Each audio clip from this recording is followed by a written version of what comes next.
দিনটা ছিল 12ই এপ্রিল রবিবার। দুজনে বাইকে করে বেরিয়ে পড়লাম। কল্যাণী হাইওয়ে ধরে প্রায় 90 কিলোমিটার গিয়ে পৌঁছালাম 108 শিব মন্দির, বর্ধমান, কালনায়। এই যে সেই মন্দির, কি সুন্দর পাখির আওয়াজ, চারিদিকে শান্ত পরিবেশ।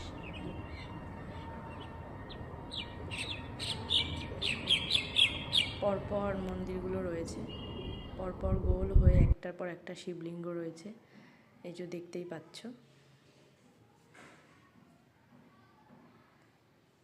সেখানে আমরা দুজন মিলে কিছুক্ষণ ঘুরলাম, মন্দির দর্শন করলাম। রাস্তার উল্টো দিকেই ছিল আরেকটি মন্দির। আমরা তারপর সেখানে